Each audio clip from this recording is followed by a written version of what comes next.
सभी सुनते हैं। एक ने पढ़ा और पढ़ के उस पे उतारा अपने जीवन में, तो अनुभव का ज्ञान हो गया।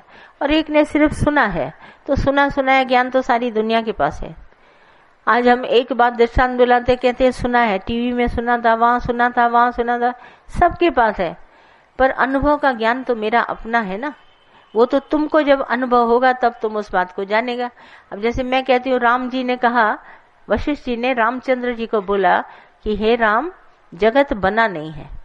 अब रामचंद्र जी बार बार कह रहे हैं वशिष्ठ मुनि को, दिखाई दे रहा है, मुझे दिखाई दे रहा है जगत।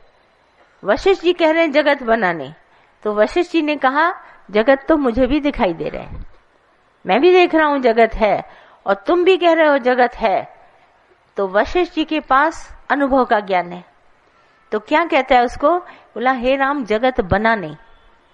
और वो कहता है बना हुआ है, मुझे दिखाई दे रहा है, सब कुछ दिखाई दे रहा है, दुख सुख हानि लाभ सब दिखाई दे रहा है। और वशिष्ठ जी कह रहे हैं कि जगत बना नहीं। अब आप बताइए, आपको जगत कैसा दिखाई दे रहा है? सच्चा, बिल्कुल सच्चा है ना, बिल्कुल स्थित जगत। और ज्ञान अंदर में लीजिए, आत्मा लीजिए, ब्रह्म लीजिए, सच्चिदानंद स्वरूप लीजिए, भगवान लीजिए, अपने मन को उसमें स्थित करिए, फिर बताइए जगत है। जैसे मैंने सवेरे आपको बोला, उभय पाशा रज्जु, रस्सी में सांप का भरम क्यों दिखाई दिया? क्योंकि अंधेरा था। बत्ती जलाई तो रस्सी सांप है नहीं ना, ज्ञान आ गया, मैंने ज्ञान से देखा था भगवान, मगर अज्ञान वश, मैं के वश मुझे सारा जगत दिखाई देता है। क्योंकि मैं हूं तो मुझे संसार का सुख चाहिए, सुख चाहिए, संसार का धन दौलत, संसार का ऐश इशरत।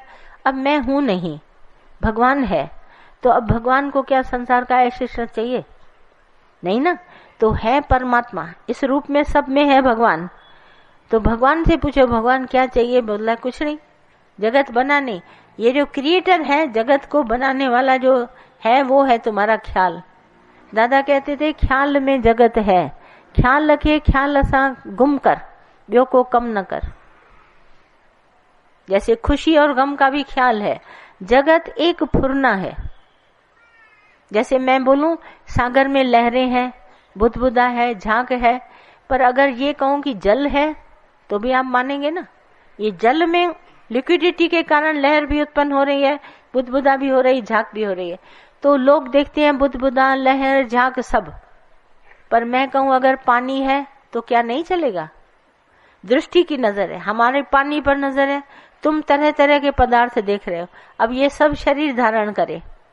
गुरु नानक साहब कहते हैं कि गुरा एक देह बुझाई, ये सब एक शरीर है, इतने सारे अनेक नहीं है। जैसे पानी की बूंदे अनेक, एक मोमबत्ती जलाई, उसे बहुत सारी टिप्स करके मोमबत्ती के दाने रख दिए, मोमबत्ती एक, इसलिए गुरा एक देह बुझाई। क्यों एक है ये? क्योंकि सबना जीवा का एको धाता, सब जीवों को धारण करने वाला एक है। सो मैं विसर न जाई, वो मैं हूं। मैं माना आत्मा, मैं माना ब्रह्म, मैं माना निराकार, मैं ये शरीर नहीं, पर ये सब शरीर धारण करने वाला मेरा आत्म स्वरूप है। इसीलिए गुरा एक देह बुझाई। अब ये निश्चय की बात है, सिर्फ अब मैंने सुना, सुन करके इसको पक्का किया और अनुभव किया, तो वास्तव में लगा देखो मेरी भूख प्यास, आपकी भूख प्यास, मेरा मान सम्मान, आपका सम्मान, जो मुझे चाहिए वो आपको चाहिए। आपकी देह में मेरी देह में क्या फंदा है? भाई हम आपको बोले 10 जने आज आ रहे हैं घर आपके, तो आप उसका बंदोबस्त नहाने का, खाने का, पीने का सब करोगे ना, बैठने का, उठने का, जैसे मैं वैसे आप ना। तो सब देह एक सी हो गई ना। भाई 10 इंसान आ रहे हैं तो खाएंगे, पिएंगे, सोएंगे, बातचीत करेंगे, कहाँ बैठेंगे? चाहिए ना, जो एक के लिए वो सब के लिए। तो बात करो, ये एक शरीर नहीं है, पर ये अनेक दिखाई देते हैं। बहुत अच्छी बात बोली है भगवान ने, मजे से बोलना, ये जो इतने सारे दिखाई देते ना, ये मेरा विराट रूप है। विराट माना बहुत बड़ा, असीम, बेहद, ये मेरे सब स्वरूप है। कहीं मैं छोटा बनाऊं, कहीं मैं मोटा, कहीं लंबा, कहीं चौड़ा, कहीं काला, कहीं गोरा, सब मेरे स्वरूप है। कहीं मैं स्त्री बनाऊं, कहीं पुरुष बनाऊं, ये सब मैं हूं। मैंने सब ये रूप धारण किए। तो अब देखिए ये ज्ञान, अब इसका अनुभव लीजिए। ये तो सुन लिया आपने, पर इसको अनुभव कीजिए। अब परोक्ष ज्ञान हमने सुन लिया, इधर उधर का सब सुन लिया। और जो हमारा अनुभव का ज्ञान कहता है सच्ची बात है। जैसे मैं रहूंगी, मुझे आज अपमान लगता है तो आपको नहीं लगेगा। अगर मैं किसी का अपमान करना बंद कर दूं तो नेचुरली मैं जानती हूं कि इसको शब्द बोलेंगे तो लगेंगे, इससे अच्छा बोलो ही नहीं, कहेंगे ना। तो मान सम्मान जैसे मुझे लगेगा ऐसे ये तो करना ही छोड़ दिया। और ज्ञानी कहता है कि मैं किसी का सम्मान करता नहीं, ना अपमान करता हूं, अपना आप देखता हूं। तो वो देखेगा सब जगह भगवान, तो सबको सम्मानित करता है। बोला ये सब स्वरूप आए हैं मेरे साथ भगवान, तो अनुभव करके बोला। तो कोई भी इसका बात का अनुभव करे, इसीलिए इसको ये ज्ञान कहते हैं। एक है सुना सुना है ज्ञान, दूसरा है अनुभव का। तो वखन मेरी बात, बहुत सारे लोग अपनी बातें बहुत बताते हैं, पर जाहिर थींदन जात रहत मां रूहल चे। रूहल कवि कहते हैं जैसे वो रहनी होगा ना, आचरण जैसे अभी चला, उसकी जात रहने से पता चल जाएगी, कहने से नहीं। कहनी का मण और रहनी का कण दोनों बराबर है। तो इसमें बोलते हैं इसको ज्ञान, अनुभव का ज्ञान और सुना सुनाया ज्ञान। और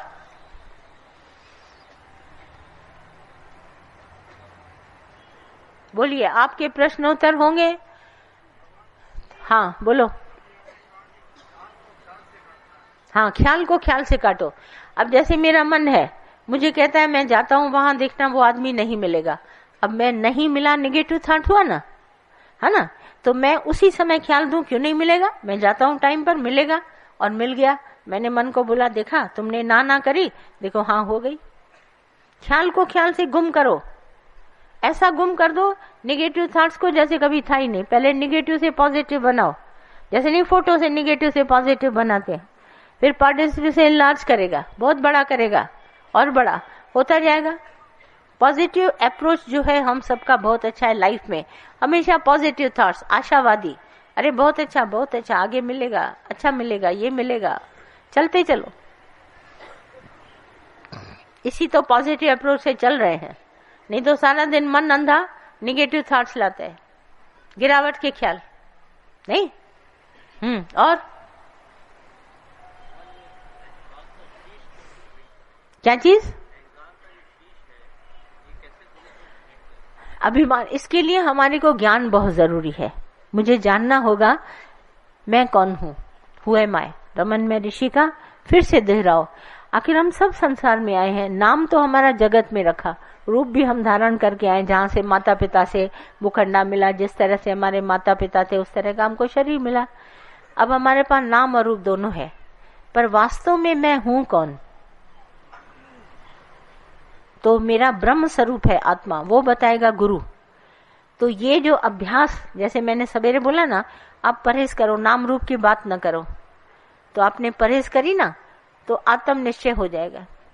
और सारा दिन हम पक्का करते रहे नाम और रूप की बात, तो फिर यही पक्का होगा, परहेज हुई नहीं। सारा दिन अपने को शरीर मानेंगे और शरीर मानकर अपने को दुख दर्द सहते रहेंगे। तो इसके लिए अभ्यास की जरूरत है। गुरु की बात लेनी है और मन की बात को नो करना है। गुरु कहता है अहम ब्रह्मस्मयी तत्त्वमसि, नहीं तो अहम ब्रह्मस्मयी का हमारे को नारा याद करना पड़ेगा, मैं वो ब्रह्म स्वरूप आत्मा हूँ। कितने बच्चे हमारी ये शास्त्र की वाणी को कभी सुनते हैं तो अंदर में आश्चर्य करते हैं, ये अहम ब्रह्म क्या होता है। ये उपनिषद में बोला गया है, योग वशिष्ठ में बोला गया है, भगवान श्री कृष्ण के गीता में बोला गया है, अष्टाकर गीता में, ज्ञानेश्वर की गीता में अहम ब्रह्म का नारा बार बार लगाया गया है। अहम संस्कृत शब्द है, अहम माना मैं, अहम ब्रह्म अस्मयी, मैं वो ब्रह्म स्वरूप आत्मा हूं। तो गुरु तुम्हारे को बोलता है अहम ब्रह्मस्मयी, तो हम उसको आंसर देते हैं यस गुरु, अहम ब्रह्मस्मयी तत्त्वमसि, मैं जैसा हूं ऐसा ही तुम हो। गुरु कहता है जैसा मैं हूं वैसा तुम हो, तो हम उस बात को रिपीट करते हैं, यस गुरु, अहम ब्रह्मस्मयी तत्त्वमसि। ये संस्कृत वर्ड है, अहम माना मैं और मैं अस्मयी माना हूं, वो ब्रह्म स्वरूप हूं। आई एम इन यूनिवर्स, मैं ओम हूं, मैं एको ओंकार हूं, सारे विश्व में व्यापक। पर ये शरीर ना अभी भी चेंजेबल है। देखो बचपन गया, जवानी गई, बुढ़ापे के करीब आए और फिर मौत आ जाएगी, इसको ले जाएगी। तो ये तो चेंजेबल हुआ, पर आत्मा अजर अमर अविनाशी पूर्ण सच्चिदानंद है। आनंद स्वरूप है, ये अनचेंजेबल। हमारे में एक पार्ट है जो अनचेंजेबल है, आत्मा, और शरीर जो है वो चेंजेबल है। तो इसकी खबर हमारे को गुरु देता है कि ये बदलेगा, ये हानि लाभ में आएगा, दुख सुख में आएगा, पर तू ये नहीं है, तू है आत्मा, इसको देखने वाला, दृष्टा, साक्षी, चेतन। जैसे दादा बोलते थे हमेशा, आई एम हेड, मैं सर हूं पर विदाउट हेडेक। जो सर दर्द है वो मेरा नहीं है। I am not this body, पर मैं बॉडी को धारण करने वाला, धाता हूं। जैसे गुरु नानक साहब ने बोला, मैं इसका धाता हूं, धारण करने वाला। मैं ये शरीर नहीं हूं, तो हेड हूं पर हेडेक नहीं हूं। सर दर्दी मेरी काम नहीं है। ये तो संसार भगवान चलाता है, मैं क्यों सर दर्द मोल खरीदूं। सर है मेरे पास पर दर्द नहीं है। तो इस तरह की जो भाषा संतों ने बोली है, ब्रह्म ज्ञानियों ने बोली, तो इसको कैच करो कि ये ब्रह्म स्वरूप आत्मा हूं, पर मैं ये नाम और रूप जगत अंश नहीं हूं। इसमें मन है, बुद्धि है, चित्त है, अभिमान है, ये सब मैं नहीं हूं। मैं इन सब का साक्षी दृष्टा, चेतन सत्ता आत्मा हूं। और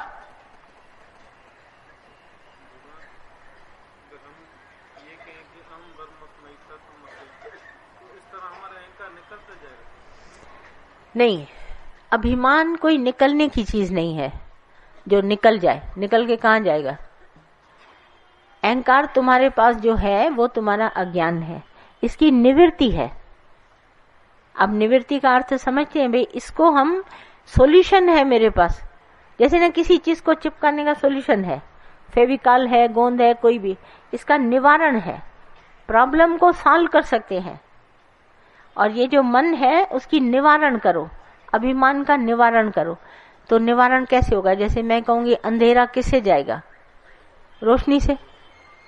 तो तुम रोशनी करो, ज्ञान ले लो, तो अभिमान अपने आप चला जाएगा। ये झूठा है। दादा ने देखो इसको कैसे बोला, बोला ये प्रिटेंडर है, प्रिटेंड करता है, बार बार दिखाता है मैं हूं, इम्पोस्टर है, तुम्हारे ऊपर हावी होता है, मैं हूं सारा दिन कहता है। ये इम्पोस्टर है, ये मन झूठा है, ये सच्चा नहीं है, इसको कभी मत अपने में मानना। दादा ने देखो निवारण बताया, ये निवृत्ति होगी, और जैसे ये निवारण होगा ब्रह्मानंद की प्राप्ति होगी। और ब्रह्मानंद इधर से आया, रोशनी आई, अंधेरा गया। निवारण का अर्थ ये है कि एक वस्तु का जाना, दूसरे की प्रेजेंस। एक समय पर एक चीज प्रेजेंट होगी, या रोशनी या अंधेरा, या तो तुम देह होगा या होगा आत्मा। तो ये तुम्हारा निश्चय कहता है। गुरु किया, गुरु ने कहा तुम्हारे को तू है साक्षी चेतन आत्मा, तो तुमको यस गुरु अहम ब्रह्मस्मयी तत्त्वमसि, मैं भी वही हूं जो तू है। तो निवारण किया ना इसका। मैं अज्ञानवश शरीर अपने को समझता था, पर मैं देह था नहीं, मैं भूल से अपने को देह मान बैठा। क्यों देह मान बैठा? क्योंकि देह अध्यासियों के संग में रहा। ये संग दोष है और कुछ नहीं है। हम सब ने संगत करी है दुनिया की, तो हमारे में वो दोष आ गया है। अब असंग हो जाओ, ज्ञान का संग करो, धीरे धीरे करके तुम्हारे को ये ज्ञान आ जाएगा। तुम एक दिन बोलेगा अहम ब्रह्मस्मयी तत्त्वमसि। अभी भी इतना ज्ञान आया है ज्ञान में आने से कि नहीं? इतनी भी नॉलेज जो तुम सब में आई है वो भी सत्संग करने से। अज्ञानता तुम्हारी खत्म हुई है, और अज्ञानियों के संग करने से संग दोष से ही आता है। और संगत से हटो। तभी मैं बार बार क्यों बोलती हूँ, पब्लिक का संग नहीं। पब्लिक में तरह तरह के विचार हैं।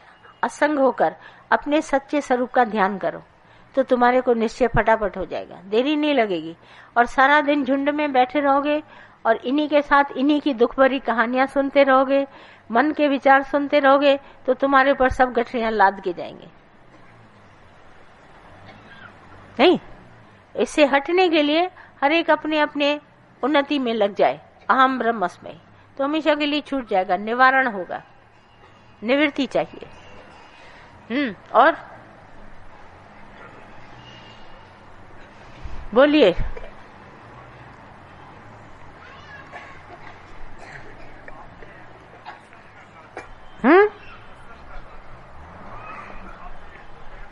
सुनाई नहीं दे रहा है, माइक पे बोलो।